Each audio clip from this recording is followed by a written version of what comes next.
Our next speaker brings the alternative of automation. Reid Vander Veen is the Business Development Director for Interstates Control Systems in Sioux Center, Iowa. Holder of a marketing degree in the University of Sioux Falls and midway through his MBA studies, Reid helps companies identify opportunities for process improvement and automation in their facilities. He has been with Interstates for 4 years, working with companies to develop innovative automation solutions for process and manufacturing installations. Interstates is a full-service electrical contractor offering electrical engineering, construction, instrumentation, and control systems, and has served the grain handling industry for more than 50 years. The company is a member of the System Integrator Hall of Fame established by the Control Engineering magazine. Reid is frequently published author, writing about automation and control systems in a wide variety of industry trade publications. Please join me in welcoming Reid Vander Veen.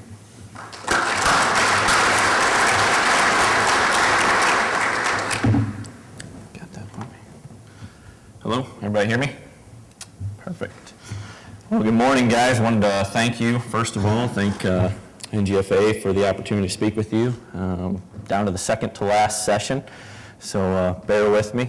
And Ryan, thanks for the introduction. Also, I should thank Mark that previously spoke on the compliment of being a great speaker without having heard me. So we'll see how this goes. Just to give you guys an idea about who I am and who you have in front of you, every time I think about giving a presentation or get invited to present at an opportunity like this, I think back to the first speech or presentation I gave in my college communication class. It was that typical first assignment where the teacher says, talk about something close to you, right, or something important to you, something that means a lot to you, that easy assignment that, even people uncomfortable speaking in front of audiences can talk about. So being last name Vander Veen, I was near the end of the class, and my classmates were bringing up pictures of best friends or family heirlooms or a gift that they had been given. I got up there and spoke about something that was close to me. At the time, I was a baseball player, and I played catcher. So I brought up a personal protective device, also known as a nut cup, that was very close to me. I don't remember how the grade turned out, but the teacher did say that no one had ever taken that approach to something close to them. I don't know why they didn't want to pass it. Everybody was anyway. So with that, we get rolling here on automation and control systems in your facility. A little bit of an introduction, what we're going to talk about. I'm a big Dilbert fan, so I'll give you this little cartoon to look at. Technology is pretty crazy. It advances. It seems like it changes every time I change my clothes, especially in computer technology. Right now, you've got everything in this little device here to watch your favorite sports team on the internet, or control the temperature and lighting in your house, or in this industry, your grain bins, for example. It's still going to drop my calls on the way home, I'm sure. But what about like autonomous cars, right? You guys could go out right now and purchase a handful of vehicles that would keep you in your lane or alert you if you're drowsy. Keep the appropriate distance between the car in front of you on cruise control, or even parallel park for you. But these guys still haven't figured out how to get that object in my mirror to be the right size. Anyway, so we're going to talk about automation and things to consider really with this broad of an audience. What I want to do is I'll speak in generalities to some degree. All of you have various needs, various understandings of the topic, so going to try and plant some seeds, if nothing else, on things to be talking about, conversations to be having with your partners, your staff, your integrators. A quick peek at our agenda. I've kind of put these into 5 different categories, I guess. We're going to spend some time talking about the degree of automation that you want or should be considering. We're going to spend some time talking about functionality and expandability of the control system. Then I'll spend some time talking about integrator selection. A few of the other speakers have talked a little bit about contractor selection, and I believe there's another session following this that's going to be dedicated strictly to that. So I'm going to focus this in, narrow this in a little bit, just when referring to an automation supplier, integrator as we call them. And then we'll spend a little time trying to predict the future too, trends and things to consider, different things that are coming into the industry from other industries, or new technologies that are being developed, and how they might apply to your facility, your grain handling facility. with that, we'll jump right in. Degree of automation. First thing that you're going to talk about, hopefully, with your staff and definitely your integrator is whether or not you have standards. Most of your facilities do. You've got physical SOPs on how to just do about every functionality in your system. In a control system environment, it's no different. This can include everything from the functionality of the system, what the devices on the screen, the HMI screen, operator interface might look like, how many clicks it's going to take to get to whatever device or control, maybe what your screen looks like, what information is on there, and what do I need to be doing with that information for my operators. The great thing about standards in the control systems world is, like any standards, it hopefully, ideally, will ease your pain a little bit. That comes from, with control systems, it comes with staffing, operators, and then training. If you've got, for example, a couple different multiple facilities and you start developing control systems packages for them, if you've got all those control systems built on the same standards, whether that be HMI or PLC, your operators and your maintenance staff are going to have a heck of a lot easier time troubleshooting that, maneuvering that. Some of you might share operators potentially if you're low staffed at one facility, sending an operator from a different facility nearby. Standards, especially on the HMI side, will definitely help to ease the pain of getting that person up to speed on the different system. How much control do you want is really another question to ask, right? So you've got, there are people in this room that have everything from a completely manual system to a fully automated system. And the spectrum for control system solution really go from about that whole range. You can put in anything from basically what we like to call a simulated automation system that really does not change the manual process that you're doing. It might be removing the push buttons and switches and turn dials that your operators are used to seeing and placing them on a computer. But beyond that, the system might not change a whole lot. They're still going to be operating that system manually, turning on and off devices. And that is an option. If that's an option for you guys, I'm not going to try and talk you out of that. That's definitely one way to go. It's definitely a step in the right direction, especially if you've got some aging operators that are unfamiliar or simply don't trust the technology. The fact that they can control their whole facility really from this device or from the computer mouse, something their kids play, Angry Birds on or whatever. And then from there, it kind of goes along that spectrum to a fully automated system, right? Door to door, top to bottom, automated system. That includes everything from receiving all the way through loadout. One thing that I will stress with this is once you get that baseline, that simulated automation that I described with the computers and the PLC hardware and the panels and the communication and the piping and wiring and everything like that, once that's in place, that cost doesn't really change from a fully automated system to a manual simulated automation system. The baseline infrastructure is really largely similar in that instance, and then from there, it's a lot of additional programming and labor to get you those further steps in additional technology. So be having those conversations with your staff, be having those conversations with your integrator definitely ahead of time. Just to make sure that you're heading down the right direction, that the solution you're buying, you're buying a solution, you're not buying a system, right? Keep that in mind. It's not that I'm buying a dryer, it's that I'm buying dry corn. It's similar with a control system. Then you get to that ever-present topic of a budget. Control systems, like everything else, are a part of a larger capital project budget typically, one that never seems to have enough money in it. And the unfortunate thing about control systems and automation is that on typical projects, we're often the last to, and I'm complaining here, we're often the last to be called in. It's not uncommon for that to happen because when you think of building a new facility, you need physical plant, you need space, you need equipment, and computer systems and automation is often one of the later things considered. Because of that, budget constraints do apply to the control system environment. Give you a ballpark idea. This is not a scientific number by any means, but as Ryan mentioned, our organization is a full-service electrical contractor, so we take on turnkey electrical projects quite frequently. And I apologize I don't have this stat for the retrofit guys, but if you're planning on building a new facility, kind of a ballpark figure to be thinking about, at least in this industry, potentially you could assume that maybe 10 to 15% of your overall project budget might be devoted to electrical. I'm going to get some pushback on this, but stay with me. So assume 15% of your project is going to be electrical. That includes engineering, design, physical installation, materials, conduit, wire, everything like that. But of that 15%, anywhere from 10 to 30%, at least for this industry, might be devoted to the automation.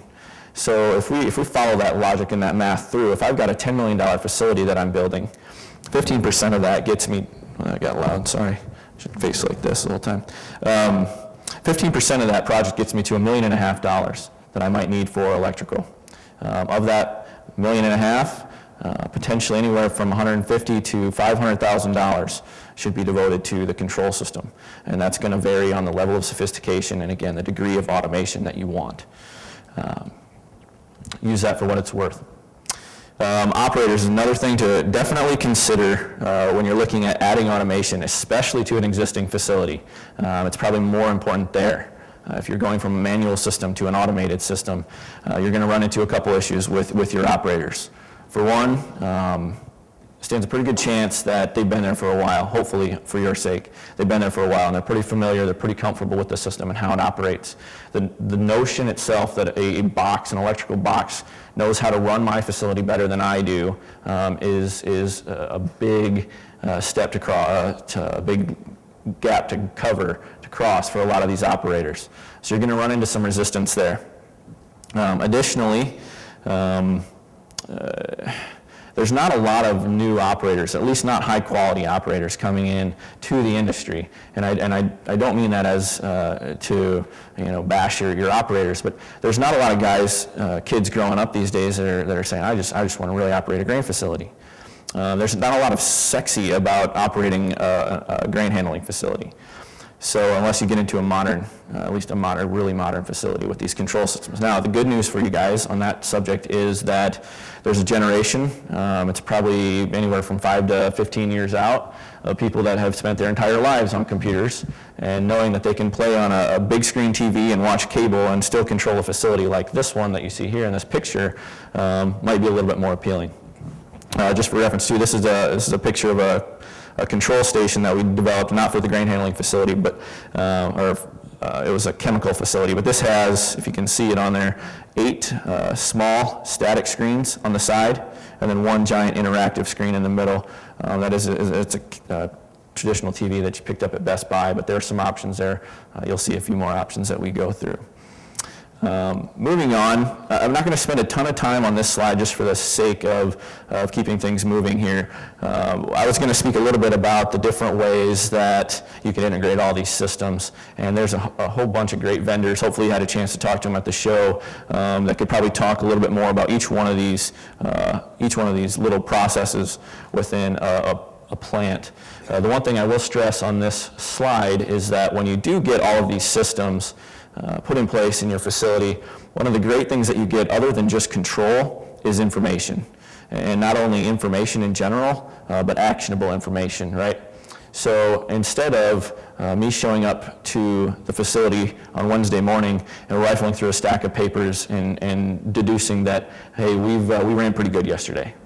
Now I've got a whole plethora of information. It's in a format that I can read, I can understand, and I can make decisions on.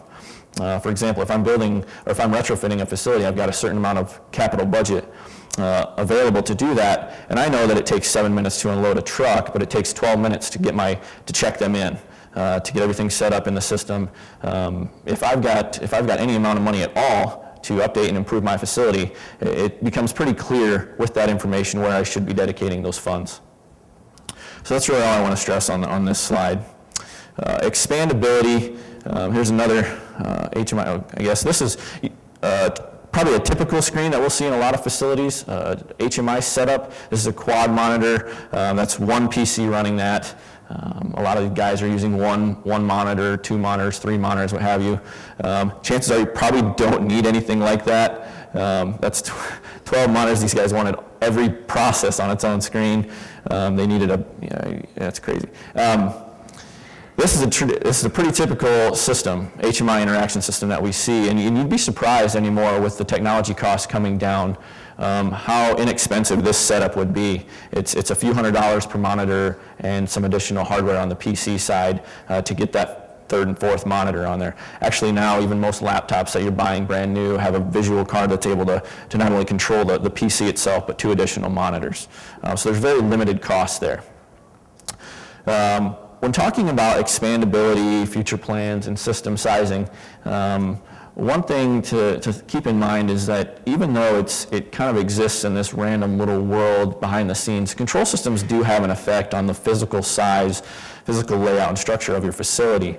When you get into a retrofit example, a project, you're kind of limited a little bit, right? Unless you can build a new structure, a new building to potentially house some new hardware, in a control room, for example, you're limited in those regards. On a new facility, you'd be surprised how much the control system sizing might affect the actual physical structure and layout of your building.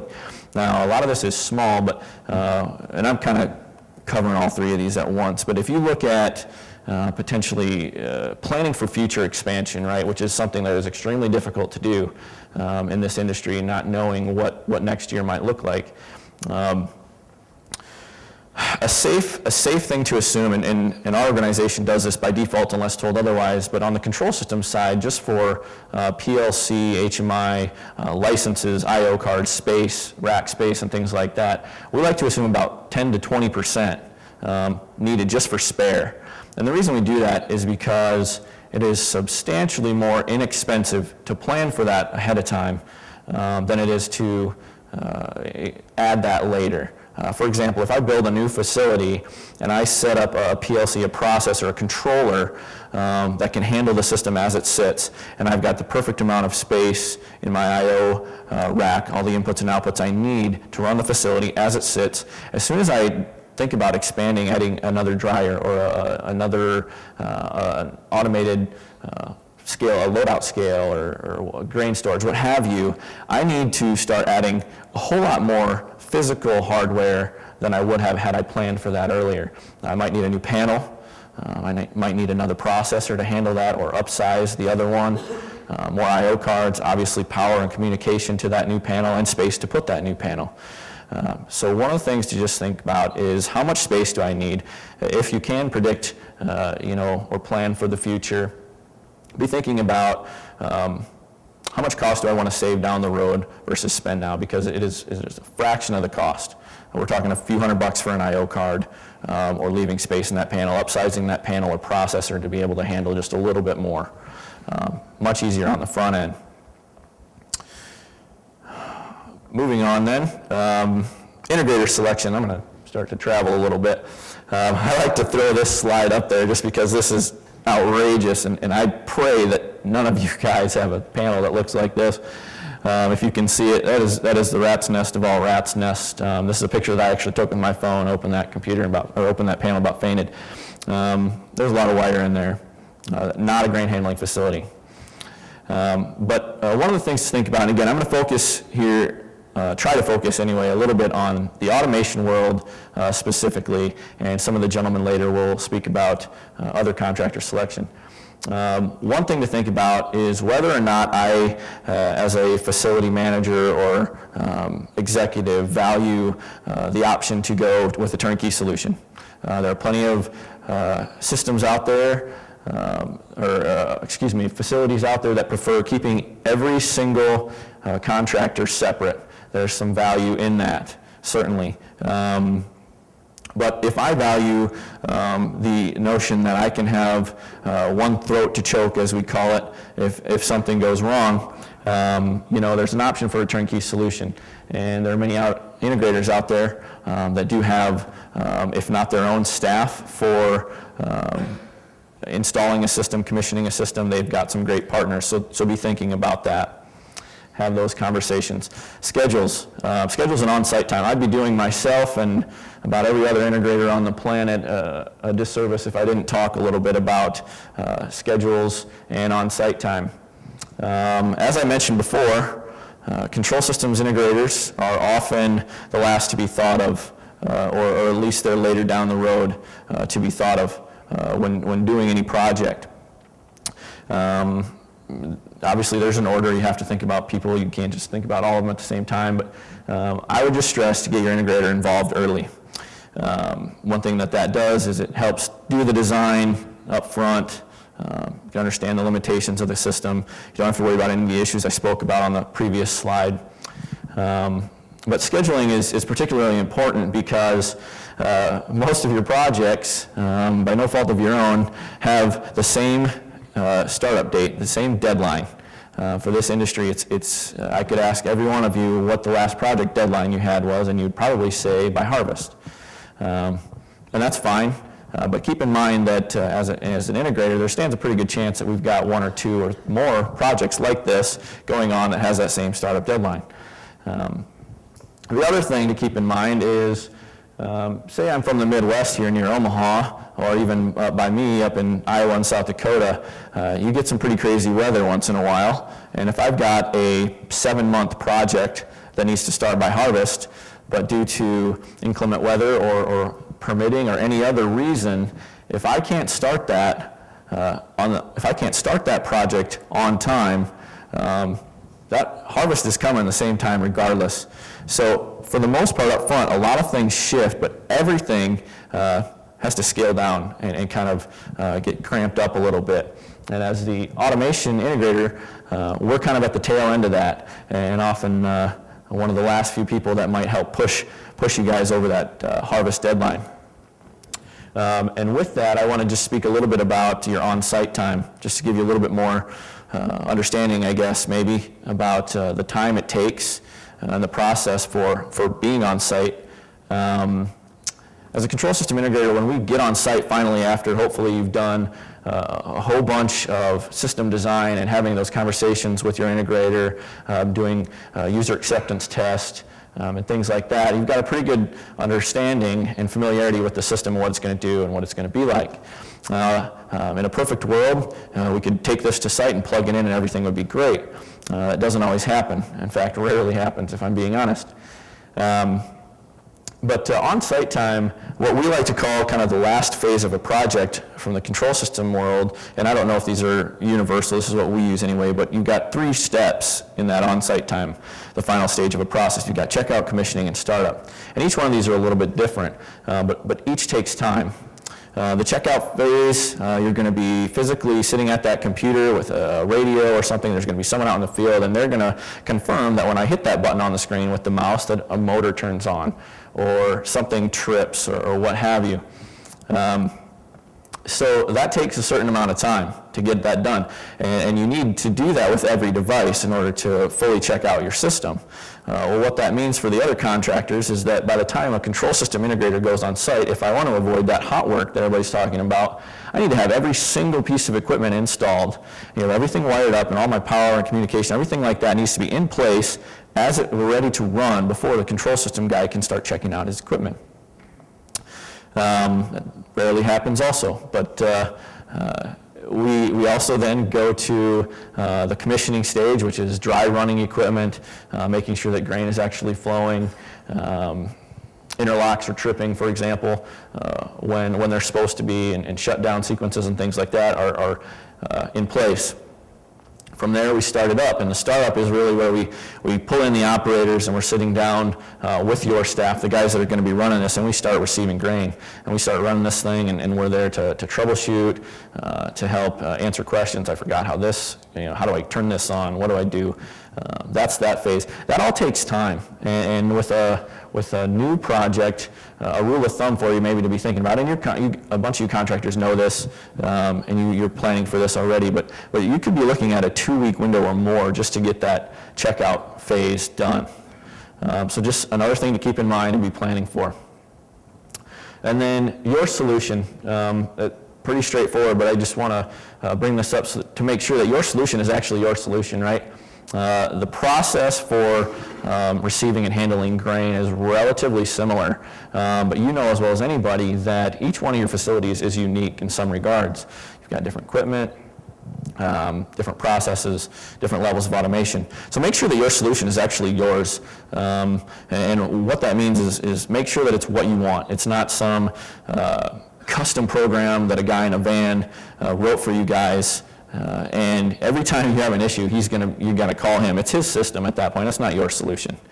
Make sure that it's not the same system that the guy down the street got. And because you're pretty similar, we'll just copy and paste, and we'll plug this guy in and hope for the best. Make sure that there's a level of tailoring that's going on for your solution. One way to do that, to help with integrator selection, I've thrown some logos on the bottom of these. I don't know if you guys in the back can see them, but there's some logos. These are different third-party certifications or vendor certifications that integrators can achieve. And you would be doing your due diligence if you look for integrators that have some of these things. Not every one, certainly you don't always need those, but these are great tools for you guys to use to help you distinguish between the guy in the van and his brother-in-law, that work out on whenever they want and go on vacation every other week, to the trained, experienced integrators. I won't spend any time talking about the others on the side, but I will mention this middle one, CSIA certified. I think Ryan mentioned that. A great organization to help distinguish quality integrators. If you don't have an integrator, have never had those conversations, start there. Absolutely. Start with your local electrician, but start there for control systems. Trends. This is the fun slide. I got to double check how much time I have to talk about this. We're doing okay. Was able to get some input from a few other industry partners, other vendors, integrators, and talking a little bit about a few of these topics is what we're going to do for the remainder of the time. And ideally, I'll leave some time for questions on some of these too. Again, I can only kind of scratch the surface on a few of them. But we're going to talk about the 6 different items that you see there here in a sec. The first of which being wireless. Wireless technology is certainly advancing. Not super prevalent. There's not a huge adoption rate for this quite yet. It's getting there more on the instrumentation side, say, than the controls side. Some people don't distinguish between those. Integrators often do. But wireless technology is definitely advancing. There's typically two issues we run into with wireless technology, that being signal strength and battery life. These are the 2 hurdles that you need to overcome if you're going to be looking at doing wireless. Signal strength, the first is definitely improving. There are devices out there right now that are just impressive, very impressive for being able to emit and receive signals. I spoke with one of our instrumentation guys earlier this week just to double check some of this, and he was saying that he recently installed a sensor on the 10th, it'd be 10 stories high, 10th floors through cement floors, and it was still reading a high quality, high signal strength. At that point, the signal strength started to degrade a little bit, but you definitely got some options there for signal strength and devices and things like that. Battery life is the other one. Obviously, that technology is coming along like anything else. One of the things that we're seeing a few people do anymore to combat this is going with like a solar panel. If I am putting a device, 10 stories high as opposed to running conduit down the side of that structure and all the wiring and everything that goes along with that, I might just put a solar panel on top. Big gain here is you see a decline in cost for materials on your pipe and wire. We're not to the level yet, at least not in most situations where that completely offsets, but we're getting there. Mobile technology is another one. I mentioned my phone, my iPod. These are certainly devices that people are using nowadays, more for monitoring than controlling, but there certainly are great devices out there and programs, software that can help you control this if you have that desire. The biggest thing that I'll mention with mobile technology is if you do want to physically control your plant with a mobile device, with that handheld device, you need to make sure of a few things. One, that your wireless infrastructure or your data structure to send and receive signal from that is of good quality, and that you don't have any blind spots in your facility. The other is to be thinking about your industrial rating. your classification that you need for that. There's not a large number yet of devices that meet certain area classifications that exist in grain handling facilities. There certainly are some. One of them that we use is a device that had a area classification rating that was sufficient, had a barcode reader right on it, whatever you call those little deals, touchscreen. But this was in a flour mill application, and that operator, they actually ran this whole entire facility with one operator. They have that ability because of this mobile technology. This place put barcodes on every single piece of equipment, operating equipment. And from anywhere in that facility, this operator, whether he's on the 10th floor or second floor in the control room, he can go scan a piece of equipment and jog that motor or turn it on and off, test, make sure rotations. If he's on the 10th floor and an alarm goes off, he doesn't have to run down to the second floor operating room and acknowledge an alarm before climbing back up to the 6th floor to check it. He can do that right from that mobile device. iPads, droids, cellular devices, there's technology for each of those applications, and it's really what you want, what you need, what you're willing to pay for. But from a viewing standpoint, strictly a viewing standpoint, a lot of guys just want to be able to have peace of mind and check how their facility is running before they go to bed at night, if they're around the clock facility. And there are some great, really, really inexpensive applications and software programs to be able to do that. Check the App Store for something like that, and you could be paying $1 maybe to have that functionality at your hands. RFID is another big topic that we're seeing a lot more of in the industry. It's kind of the sexy buzzword right now of everybody that's putting in a new facility and people thinking about adding to their existing facility. And the only thing that I want to say about RFID technology, and one of the bills hit on this yesterday, is you need to make sure that the functionality that you're gaining outweighs the cost. There are a few benefits that you gain with RFID technology, certainly, but some people have a little bit of a misconception with what RFID technology will give them.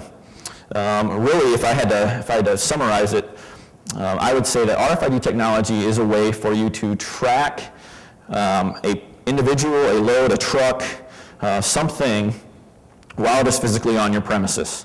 Beyond that, it doesn't do much for you. I've got some examples of different RFID tags up here, but really what these things do is they give you quick access, and I can stick around and show you guys these if you're not familiar with the different technology available with RFIDs. We've got some short range, some long range here. So see me afterwards if you want to take a look at what some of these are. But what RFID technology does is it gives you quick access to information. And it also acts as kind of a checkpoint for some of the different things that functions that you're doing while on site. I'll give you an example. A truck driver pulls on to my scale and he's got an RFID tag either embedded in his truck somewhere, or he's got a badge in his window, in his pocket if it's a wallet, credit card type like this one. And he scans that badge, and really this badge is nothing more than, you can't see this, but there's a alphanumeric sequence of about 15 digits on here. And really what that is, that's the only information that's on this card. And typically that's the only information that's ever on these cards. Now, attached to that in the control system, in the back end, is a whole bunch of data. Whatever data you assign to that is available. And what an RFID badge does, it allows me to, instead of rifling through a whole bunch of papers or files, it allows me to access that information and create information and attach it, not necessarily on the logic, but create a package, so to speak, of data that's accessible elsewhere on my facility property. So I'm a trucker and I pull onto the scale. My RFID badge is scanned and we're probed. The grain is graded and tested, and I get an indication. The scale house operator says, okay, this is your product, your commodity, this is your grade. Because of that, we need you to go to receiving pit number 2, final destination bin number 17. Boom. And then there's still going to be some interaction, right? He's either going to tell you that via an intercom or through the window, or red light, green light sort of thing, or a message board of some sort. There's still human interaction. We're not quite going to get away from that, not yet anyway. But then as I pull out, I'm going to go to, ideally, receiving pit number 2, and my ID badge, my RFID badge is going to be scanned again from a reader there. It's going to do a couple things. It's going to confirm that I'm in the right spot, but it's also going to grab that data that the scale house operator created for me and my final destination bin and things like that, and it's going to say, yep, you're in the right spot, we're ready for you. Control system is automatically going to start turning distributors, turning on the appropriate devices and pieces of equipment, give you another green light or a message board saying, okay, you're ready to dump, you're good to go. At that point, truck unloads, and you pull off the scale, or you pull off the pit, excuse me. There we need a little bit of additional technology that some people often fail to remember ahead of time. What RFID allows you to do is it allows you to signal the beginning of a sequence or start an activity. It doesn't allow you the ability to end an activity, unless, for example, you had another RFID badge at the outbound scale, but some of your facilities are huge, right? So by the time that guy gets all the way back, you've got 2 other trucks that are waiting to pull in and the equipment needs to start. And so what it does is it allows you to start equipment. And then typically what most people are doing in most applications, they're putting a photo eye or a laser of some sort in that receiving pit across the bay to say, my line of sight is broken, there must be somebody here in the way. When that truck pulls out, the line goes through, line of sight is available again, and I indicate that no one is present anymore. At that point I start to watch things like amp draw on the pit conveyor. And when that goes below a certain level, I can tell the control system, or the control system knows it can start its shutdown sequence or slow down sequence if you don't turn off that equipment. At that point, the trucker pulls around and he scans his badge again on the outbound scale. System again accesses the same information that it's been creating this whole time. Prints out a ticket for him. He's good to go. There might be a little kiosk there, like an ATM receipt if you're not familiar. He gets his tear weight, all of his information for his personal records, and at that point, his transaction on site is closed, and the information is captured and available in the system.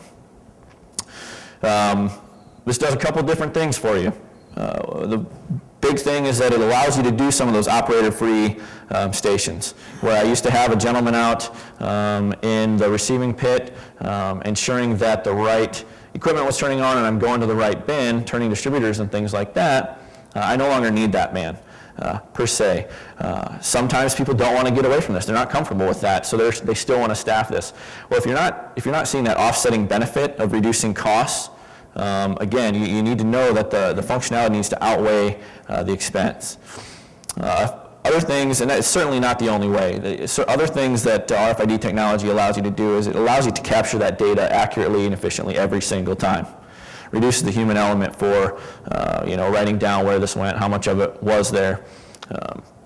But the technology, it really allows you to do that. Have a few operator-free stations, your load-out scale, your receiving pit potentially, and then access that information. One thing to note on this, RFID technology has been around a while, and it's very similar to barcode technology. Example of this, we just recently completed a feed mill in Bangkok, Thailand, and you can imagine that these guys are not getting shipments on the same truck every single day. They've had people that would come in with, like a S10 pickup with 3 trailers, Jimmy rigged to the back of it, or a gentleman on a bike with 20 pounds of a product. So what they did is as they checked people in every morning, they would print out a barcode with information. That gentleman was responsible for keeping that barcode. When they called his number or his name, he would scan that barcode.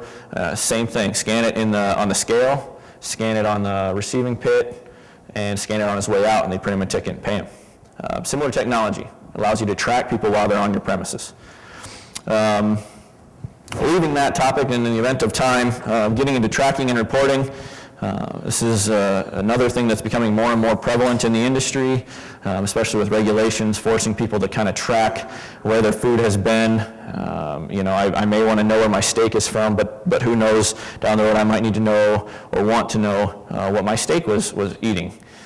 So when you start to think about kind of this plant-to-plate model, people are going to want to know where everything involved in creating this meal has been, and it's going to be more and more prevalent in the grain handling facility. Very prevalent right now in feed milling, the ability to recall. Control system security is another big topic that's going on Not so much in this industry yet, but elsewhere, you hear of things like Stuxnets, however you say that, and people accessing control system, the system itself, gaining access to that, having the ability to control a facility from anywhere else on the planet, really, and start to manipulate equipment, turn things on and off. One of the things, an application that could be possible here in this industry, just to give you an idea, you've got a gentleman that was halfway through his computer science degree at school, dropped out, came to be an operator. At some point, you let that person go because they were not a quality employee.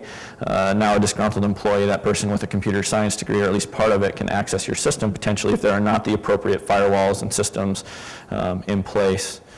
It's not to discourage you guys, it's not to try and scare you, it's not a scare tactic of any means, but it's something, again, to be thinking about and having the right conversations. What's in place right now? Is it enough?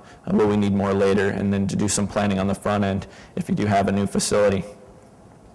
With that, as I'm running out of time, just a quick summary, guys. This is a graphic that I took from Control Engineering Magazine, actually an article that came out just recently. What was it, about 2 weeks ago, I think I pulled this from the website. And this topic is really kind of the same thing that I've been saying the whole time. Get your integrator involved early, because with any contractor, not just control systems, the sooner you're involved, the easier it is to manipulate the project at a lower cost. And as that project goes on and advances in stages, the ability to change diminishes, and the cost involved in any associated change increases. So just something to keep in mind. Don't be overwhelmed if you're not familiar with controls and PLCs and HMI, or even know what that means. Ryan said, I came with a business degree into the industry about 4 years ago, and I joke that I didn't learn how to spell PLC until about 3 years ago. So don't be overwhelmed. There's a lot of partners out there to help, an integrator, electrician, your local guys, distributors, vendors, obviously. There's third parties, like I mentioned, that you can seek for help. Do your due diligence, on selecting an integrator. Cheapest price doesn't always mean that they're thinking about all these things. Make sure that you're having those conversations. Get budgeting help ahead of time. It's a big deal. On anything, you want some budgeting help to know what level of functionality am I going to get with a certain dollar amount dedicated to this. And again, I can't stress enough, keep in mind that you're not buying the system, you're buying the solution, right? So what do I want? When everybody leaves and dust settles, what do I want this thing to look like? The other thing I'll stress is the control system is often the lasting impression on a project. If I build a new facility, I've certainly got equipment, things like that, but my day-to-day interaction with my facility, all the eyes and ears and sensors, all are going to be run through potentially this control system. So keep in mind that schedules push out and budgets get crunched. Certainly it's difficult to cut corners anywhere, but just keep that in mind as you think about your projects. The other thing, really make sure that your functionality outweighs the cost. Is your intent for putting in automation, having that information available? Is it a labor reduction? Even though that's not fun to talk about. But just make sure that you're meeting your requirements, your functionality. One of the great things about a control system is that it does show up every day. You don't have to pay health insurance for it. It's going to be accurate and it's going to be fast every time. Best case scenario, obviously. With that, I do have, a couple minutes for questions maybe. Anything that I talked about that you guys kind of piqued your interest or have any questions? General control systems? Otherwise, I've been told that I'm a little bit hard to recognize from the picture in your handout. So if you with the beard, so if you don't like, if you didn't enjoy the presentation, and you'd like to give feedback, please feel free to find the gentleman in your handout and talk to him. Any questions? Sure. You get a lot of electrical vendors, promoting the smart MCCs. Grab the mic. Oh, okay. Is it on? Hello? Okay. A lot of electrical vendors are promoting smart MCCs, and you see that come out. There's there's maybe a 20% cost increase to do with the smart MCC. Mhm. What advantages, from an integration side, does that provide you? Is there any cost savings on your end Yeah. in making that installation happen? Great question. So with the case of smart MCCs and adding technology to that end of things, like Ryan said, you're going to pay a little bit of a premium to get that. What that does, though, is it gives you one more sensor from the control systems world. It gives you one more sensor, one more piece of data that I can use to start controlling things. I can start to figure out whether I need to make certain decisions or take on projects that are going to reduce my energy use or things like that. But it's adding another layer, another capability to control, and eventually, hopefully, getting you data that can help you make those decisions, that actionable data. Did that answer your question? Yeah. Anybody else?